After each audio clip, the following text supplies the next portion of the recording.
ake nilaleleni, lawa mathongo ekhuluma, lizwi kithina nje, lizwi khuluma, lizwi khuluma, lezwe ekhuluma amathonga nje, ake nilaleleni, nawa amathongo ekhuluma, izwi kithina nje, ake nilaleleni, nawa amathongo ekhuluma, lizwi likaBaba, ake nilaleleni, nawa amathongo ekhuluma, izwi kithina nje, lizwi. Makhosi amakhulu, ngiyanamukela abantu abadala, ngiyanamukela bogogo, nani bomkhulu. Kuyintokozo ukukhuluma nani namhlanje.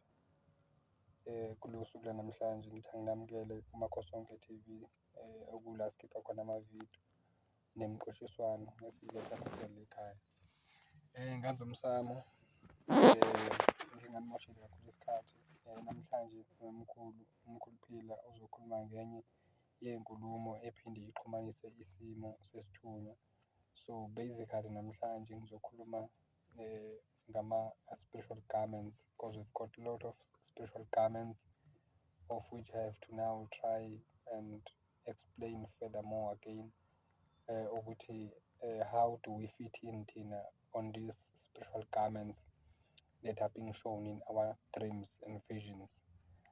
So remember, we are the people, we are the children yabantu abadala, siyingane zamanzi. So since we are spiritually like this, so I'm just like, let me come about to share just a little knowledge that I got from my ancestors, and the little knowledge that I know it's true, according to how they are telling me, or according to how they are being like I was being taught by my guides. Now I'm talking about the spiritual garments, amajazi with different colors. But my topic for today is just for the two colors. But on these very two colors, I'm just going to stick on the one color of that garment that I have to explain about. Now we've got the green garment and the yellow garment. Those ones are it's a garment in total, right? It's a garment in total, but it is separated in two sections. So it's a green, maybe on your maternal side, and a green on a paternal side. It's a one garment altogether, but it's separated with two colors, right? So as I said, the green on the left hand side, the yellow on the right hand side. But now I just wanted to stick on the green side, which is the maternal side. So it can be like exchanged, or you being shown Nuguti, the green one, it's just on the paternal side or on the right hand side. It's not a problem. So now I'm gonna give you what the meaning of the color of this green garment or ijazi. Then you're gonna know what are you dealing with, because I don't want you to be confused of these garments. Because remember, you people, you are in a place where you are receiving a lot of garments. Omunye mkhulu namajazi amaningi now. I can't know. I don't know which one is which now, which one to wear, which one to use. So I'm kind of lost about these garments, because these garments there are so many in our dreams, in our spiritual journeys. We've got majazi amaningi. So now I don't want to just to digress on the topic. Just want to just dive in there right now. Now there's a purpose for isithunywa sakho, so it's a one that brings this green color. So there's a purpose there. So what is the mandate of this thunywa? Lesithunywa lesi, its mandate is to take care of umsamo. That is why it uses the green color in the vision, in your dreams. It uses the green color to show you what type of a garment. Now its purpose to use the green color, it's because when you look at the green, like if you can just merely look at the green color, the green color symbolizes nature. It symbolizes the purity. It symbolizes nature.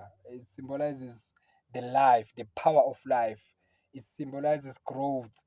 It symbolizes like a progressive spiritual life. So it's basically, it shows you ukuphila okuza nethongo lakho, ngoba it's a type of isithunywa elize kuwena ukuzoveza ukuthi yini efuna ilungiswe. So this one, it's just based kwimpepha, it's based kwiyimpande. That is why phela ngithi mina the green color, it symbolizes the trees, it symbolizes the grass. So it's a growth, it's a power of growth, a power of life. So it's a cycle of life. Uyangizwa ngane yethongo. So ngizama ukuthi ngichaze. Omunye angithandi ukuthi kube ngazuthi ngithanda kakhulu isingisi, ngizama ukubhalansisa. So lo green lo, njengoba ngisho nganzethonga, kusuke kuletha kusuke isithunywa esisuke silethe isixazululo ngenkinga esuke ikhona emndenini, but sizoletha ukuphila phakathi komndeni, singazi ukuthi yini le lapho phakathi komndeni. So ngifuna ukukhombisa ukuthi umuntu okanjani wena. So umuntu wena wempepha, umuntu wamakhandlela, umuntu ophahlayo through and through. So it's a type of isithunywa which brings your ancestor. So the ancestor nesithunywa abafani, sinesithunywa sinedlozi. So leli jazi leli, isithunywa sakhona lapho lo green, specifically nje on the green part, it's the one that says mntanami noma ngane yami kunenkinga ekhaya komami bakho, because it's based on your maternal side. So that is why you have to make sure ukuthi you know ukuthi what type, or rather which side is green or which side is yellow.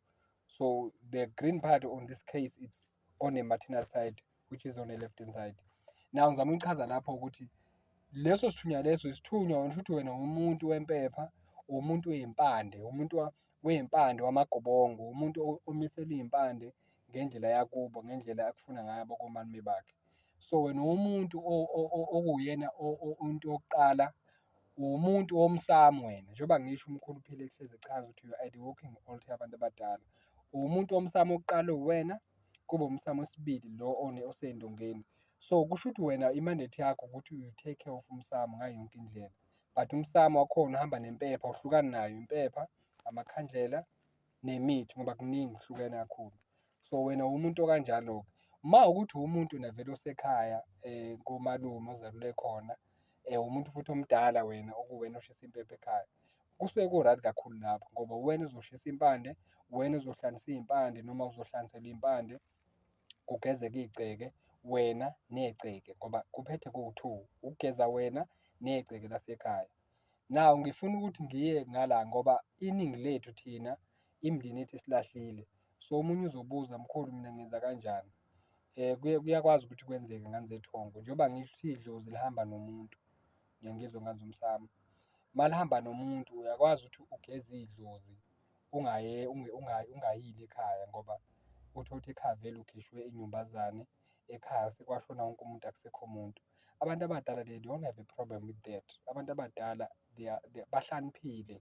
Abantu abadala they've got wisdom. Abantu abadala bahlakaniphe kakhulu. They know ukuthi abazali abekho noma bakhona noma kuzoba nenkinga, but they will bring you indlela yokuthi usizakale ekutheni ulungise leso sithunywa leso. So uhlobo lesithunywa leli lizogeza, lizohlambulula, isithunywa leso esizokukhombisa ukuthi cha, geza ngey'mpande.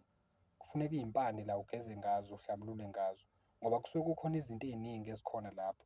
Now the funny part, uma ubona u-green ne-yellow, awumile ngesayidi elilodwa, kusuke iy'bongo eziwu-two lapho, the maternal and the paternal. Now the yellow part ngizobe ngiyichaze ngoba leyo isuke ihamba kakhulu namakhosi, engizobe ngiyichaze. Vele isikhathi esiningi kuye kube ijazi langala eliyelo lakababa elihlukanise phana nendawo ilona elivamise ukuthi livuke ngala.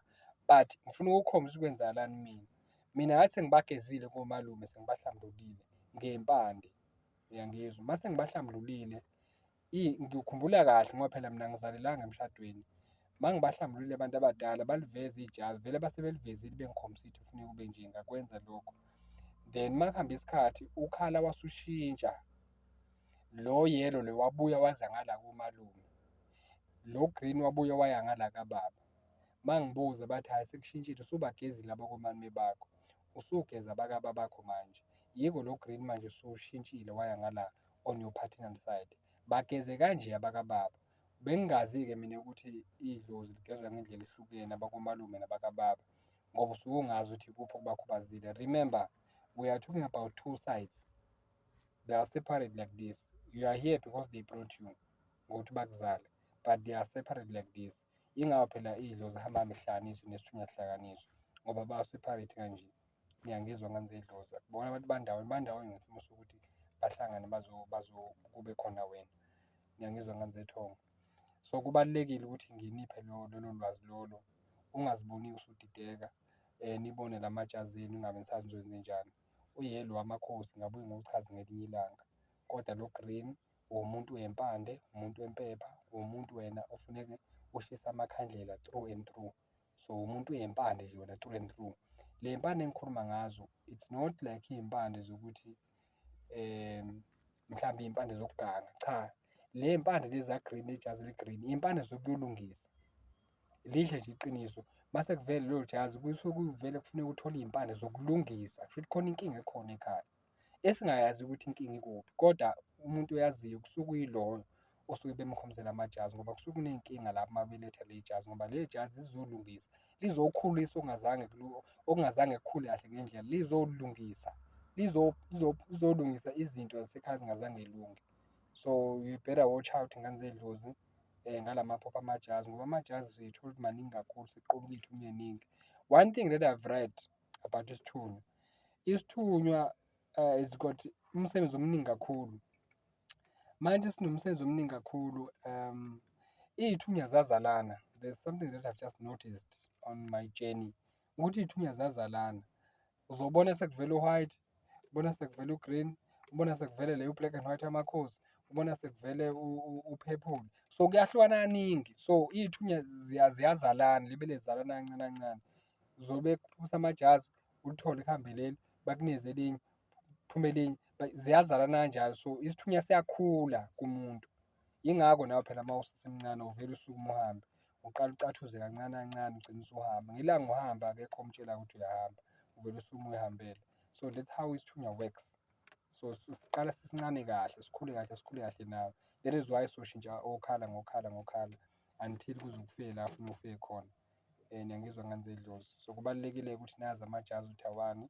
Uma nifuna ulwazi mayelana namajazi, uNkulunkulu angakwazi ukuthi anilekelele uma kuvume abantu abadala. Kwangithi angishiye kanjalo, ngithokoze kunina maNkosi amakhulu.